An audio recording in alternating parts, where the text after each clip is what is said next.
देखिए हम लोगों को समझना था जो अपना कॉन्सेप्ट है ITCZ का, that is inter tropical convergence zone का, और इसको समझने के लिए हम थोड़ा सा पीछे वाले कॉन्सेप्ट पे पहुंचे थे, जो कि है अपना क्या कि अर्थ का टिल्टेशन, अर्थ पृथ्वी जो है वो अपनी दूरी पर ऐसे सीधे नहीं खड़ी है, वो क्या है थोड़ी सी तिरछी है। और कितनी तिरछी है?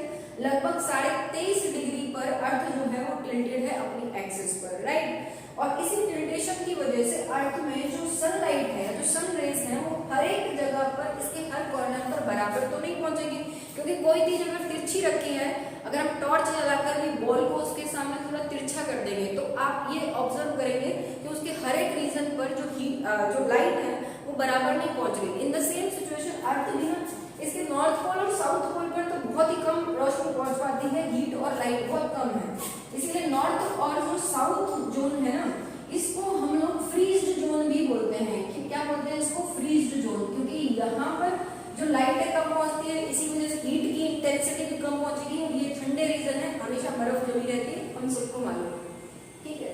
इसके अलावा इक्वेटर की बात करें तो इक्वेटर एक मिड लाइन, विषुवत रेखा, हिंदी में पढ़ते हैं हम इसको आप ग्रेट सर्कल भी बोलते हो। पृथ्वी के चारों ओर बीचों बीच एक बना सर्कल है, एंगल से मेजरमेंट करके इसको बनाया। इसकी वजह से हमारी अर्थ जो है वो दो बराबर पार्ट्स में डिवाइड होती है, एक नॉर्थ पोल है और एक आपका क्या है, एक नॉर्दर्न हेमिस्फीयर है और एक आपका क्या है, सदर्न हेमिस्फीयर है, ठीक है। तो इक्वेटर से 23.5 डिग्री अगर मैं ऊपर जाती हूँ नॉर्थ में, तो ये बनती है अपनी ट्रॉपिक ऑफ कैंसर, यानी कि जिसको आप हिंदी में बोलते हो कर्क रेखा, ठीक है। इक्वेटर से 23.5 डिग्री अगर मैं नीचे आती हूँ तो ये बनती है ट्रॉपिक ऑफ कैप्रिकॉर्न, यानी कि इसको हम हिंदी में भी बोलते हैं क्या, मकर रेखा। तो मैं यही समझा रही थी आपको कि जो ये इक्वेटर से 23.5 डिग्री नॉर्थ में और इक्वेटर से 23.5 डिग्री साउथ में जो ये पूरा रीजन पड़ता है ना, ये जो पूरा क्षेत्र है, इस रीजन को हम आम ज्योग्राफी की भाषा में सिंपली हम इसको बोल देते हैं ट्रॉपिकल रीजन है। लेकिन अगर आप कंसेप्ट देखो तो इस ट्रॉपिकल रीजन पर हीट जो है वो बिल्कुल रेडिएशन सीधी है, इस वजह से हीट की इंटेंसिटी बहुत ज्यादा है इस रीजन में।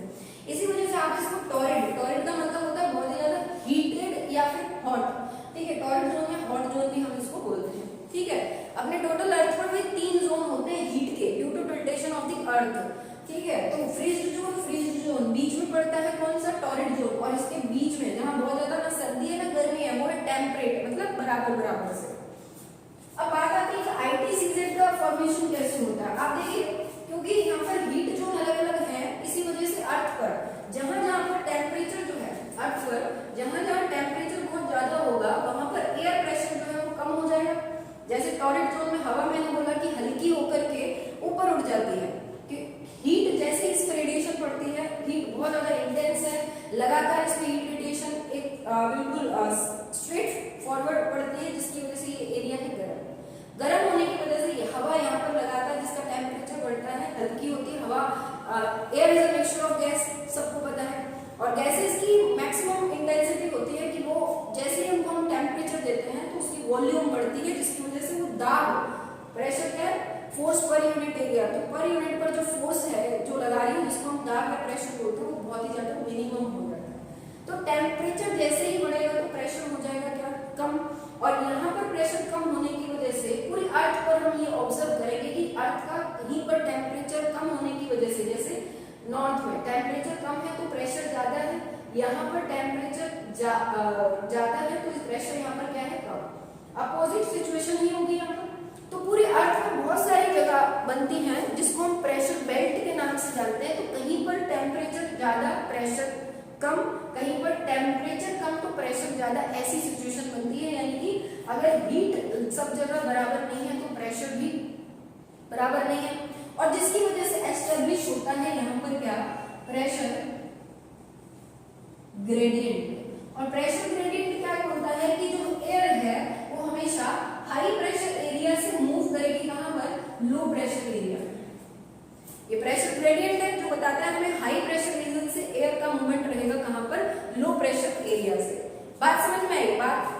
अब यहाँ पर हम लोग बात करें इसमें प्रेशर ग्रेडियंट से, अब और क्या फर्क पड़ता है, तो प्रेशर ग्रेडियंट से हमारी पूरी अर्थ पर एक विंड सिस्टम डेवलप होता है, ठीक है। और उस विंड सिस्टम में इक्वेटर के आसपास है ना, उसमें इक्वेटर के आसपास इस ट्रॉपिकल रीजन में ये इक्वेटर के नीचे से, यानी कि जहां पर 66 डिग्री नॉर्थ और 66 डिग्री साउथ, ये वाले जो रीजन है, ठीक है, इस रीजन से हमारी अर्थ के इक्वेटर के आसपास, ट्रॉपिकल रीजन के आसपास जो हवा है वो इकट्ठी होती है। हवा का पूरा एक सिस्टम डेवलप हो जाता है, क्योंकि यहाँ पर प्रेशर हवा का ज्यादा है, नीचे भी कंपैरेटिवली इक्वेटर के प्रेशर ज्यादा है, लेकिन इक्वेटर पर टेम्परेचर हाई होने की वजह से प्रेशर क्या है, कम है। इसी वजह से दोनों ओर से जो हवा है वो इक्वेटर के आसपास आकर के इकट्ठी होती है, और सिचुएशन ऐसी बनती है कि इक्वेटर के आसपास पूरा एक प्रेशर सिस्टम डेवलप हो जाता है, और इसी प्रेशर सिस्टम को हम नाम देते हैं क्या, इंटर ट्रॉपिकल कन्वर्जेंस जोन। देखिए नाम का मतलब क्लियर होता है, इंटर मतलब ट्रॉपिकल्स के आसपास या ट्रॉपिकल के बीच में, ठीक है, इंटर ट्रॉपिकल दोनों ट्रॉपिक्स के बीच में, ट्रॉपिक ऑफ कैंसर और ट्रॉपिक ऑफ कैप्रिकॉर्न के बीच में। कन्वर्जेंस मतलब दोनों ओर से जो हवा आई है, ठीक है, वो कन्वर्ज हो रही है, इकट्ठी हो रही है, ठीक है, और ऐसे ही जोन को हम क्या बोलते हैं, आईटीसीजेड। समझ में आई? आईटीसीजेड कोई जगह नहीं है, कोई प्लेस नहीं है, और ना ही ये कोई चीज का नाम है, और ना ही ये कोई स्पेशल कॉन्सेप्ट है। ये सिर्फ एक जोन है जो कि हमारी अर्थ पर टेम्परेचर डिफरेंस, प्रेशर डिफरेंस, और उस प्रेशर डिफरेंस से जो विंड सिस्टम क्रिएट होता है उसकी वजह से सारी जो एयर है हमारे इक्वेटर के आसपास नियर अबाउट ट्रॉपिक, दोनों कैप्रिकॉर्न और कैंसर के बीच में इकट्ठी होती है, और इसी को हम लोग बोलते हैं इंटर ट्रॉपिकल कन्वर्जेंस जोन। और ये प्रमुख कारण है, एक बहुत मुख्य कारण बनता है हमारे देश में मानसून को लेकर आने का, ठीक है। अब इससे कैसे हमारे मानसून को इफेक्ट करता है वो हम पढ़ते हैं आगे। आईटीसीजेड से कैसे इंडिया में मानसून आता है इसको समझने के लिए आगे और बढ़ते हैं। इतनी बात क्लियर है सभी? Thank you.